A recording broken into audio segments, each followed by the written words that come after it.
Alright, so I think I've finally found the watch to prove my point that everybody needs a Microbrand watch in their collection.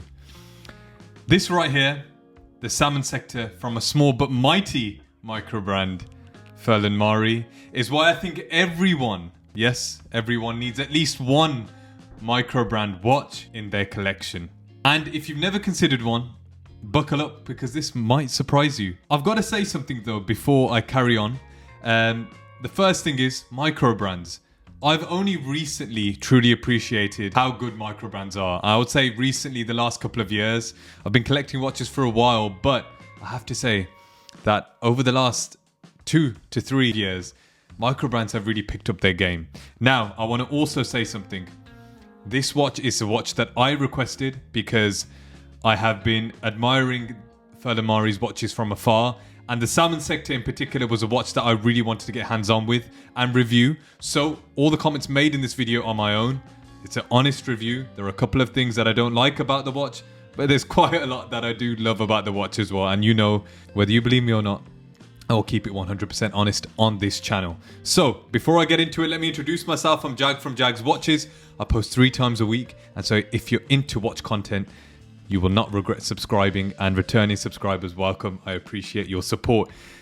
So unboxing and first impressions. Look, the packaging is impressive for a Microbrand. Quality, leather, a nice sort of suede finish on the inside of the box. So I was pleasantly surprised with the way that this watch was packaged. The presentation is clean, but the actual watch I think is what steals the show here. We've got a 37.5mm case at just 10.5mm thick. I'm going to absolutely butcher this, but we've got the classic Corner de Vache lugs. A beautiful nod to a vintage design. We need to talk about the lugs. We will get into the lugs in just a second. The case finishing is incredibly well done. As you can see in the footage, you're getting perlage, satin brushing, and mirror polishing. It's a masterclass in how to make stainless steel feel expensive. I think it's really well made. Now, we move on to the beautiful dial. I call this busy, but beautiful. For me, this is the real star of the show, alongside the lugs, the Salmon sector dial. It's honestly stunning, and the reason why I picked this watch to sort of request was this dial. When I saw the pictures online, I really wanted to see this in person to see if it really did match up to those pictures.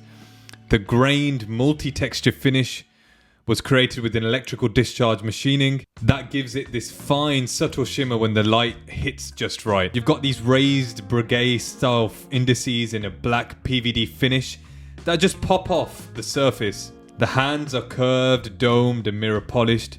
But yes, the dial is busy. I want to talk about the hands for just a second. These hands are beautiful.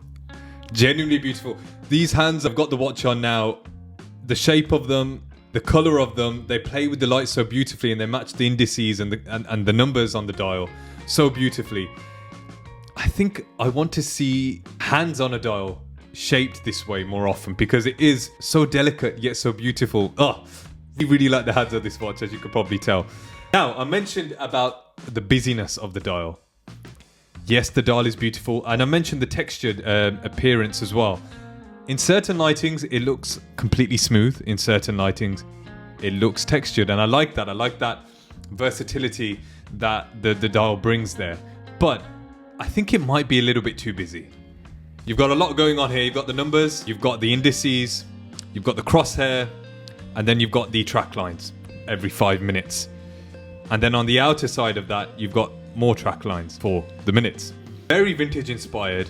And I think that's why they went with this design, and I do like it, but it just makes me think, down the line, Furlan Marri, if you made a version of this watch with just the indices, just the numbers, I would love to see what that watch looks like. I might be completely wrong, I'm no designer, you know, I'm no art designer, because this watch is a piece of art, but it'd be interesting to see what that sort of dial would look like on this watch. So would I like to see a more minimal version of this particular watch with this colored dial? Maybe, but it's hard to say without seeing it in person. It feels like this was intentionally done. As I said, very much vintage inspired, so I understandably why they went with this sort of design. I want to move on to the movement. La Joux-Perret G100, and no doubt I've butchered that as well.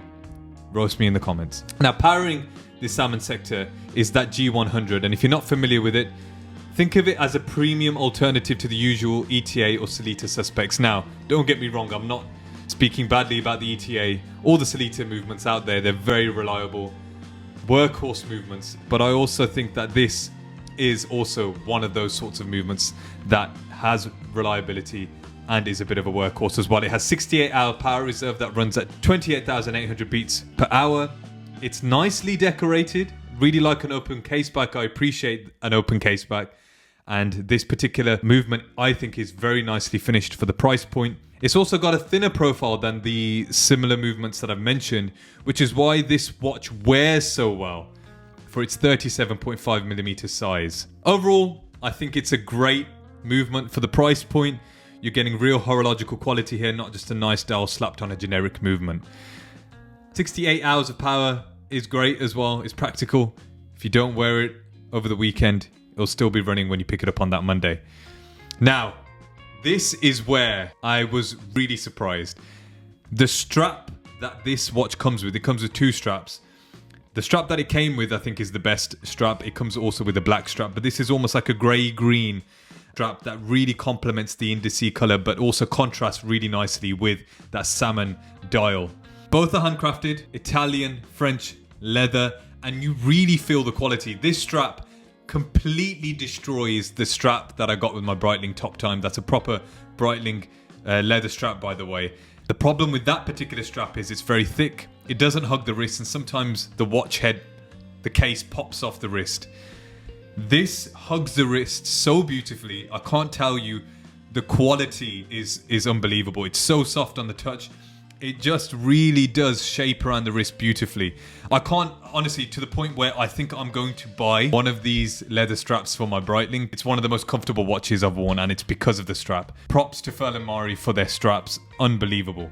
The best leather straps I've come across, without a doubt. As I said, they mold beautifully to the wrist, the stitching, the taper, the almond tip.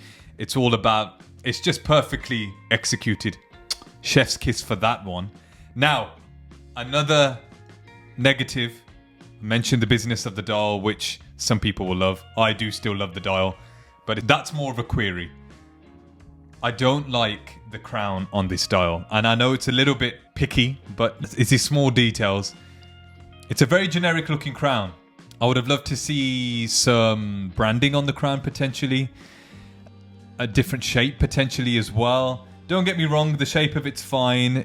I also think the crown is a little bit too big for the case size, but that's just me again.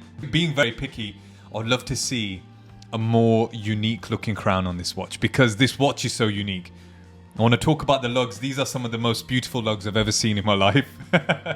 And I think the crown sticks out as a result of how good the rest of the watch is.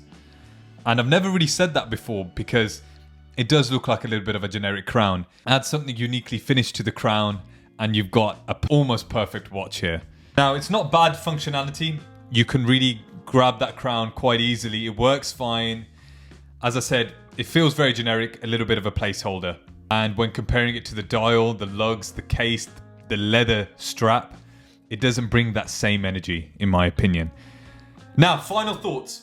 This is why microbrands matter, going back to my initial point. In the sea of overhyped, overpriced, and underwhelming big brand releases, this is truly what gets me excited. And now, maybe because several years into this hobby, if we can call it a hobby of watch collecting, the attention to detail, the bold design choices, and the real value for money is why I genuinely believe that everybody should consider buying a micro brand. And Furlan Marri should definitely be there in your choices with all the other beautiful and amazing micro brands out there. Baltic, we've talked about Studio Underdog, we've talked about Christopher Ward. There's so many out there. And I've honestly been enjoying my time with this particular watch, the Salmon Sector.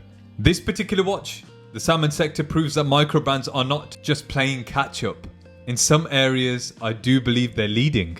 So if you've ever written off micro brands in the past, I seriously recommend giving them a chance, especially watches like this. This isn't just a cool looking piece, it's watchmaking passion done correctly. It's a piece of art on your wrist. This is why many people say watches are pieces of art. This watch is a testament to that. Let me know in the comments, do you own a microbrand watch? Do you like this particular watch? I'd like to get hands on with some of the cheaper watches in Furlan Marri's range, like the Castagna, which is a Mecha Quartz version of one of their watches, which again is heavily vintage inspired. This is one of their mid-range watches, around that £1,000 price point as I mentioned. But go check them out. As I said, not a paid review, honest thoughts in this review. I'll be sending this watch right back. Let me know in the comments if you like the watch. And as usual, if you've enjoyed the content, if you've enjoyed the video, please do like, subscribe. And if you have subscribed, hit that bell icon so you don't miss any of my videos that I post 3 times a week, by the way. Your boy is grafting out here, just to point out. If you've made it to the end of the video, I appreciate you the most. Thank you so much. I've been Jag from Jag's Watches, and I'll see you in the next one. Peace.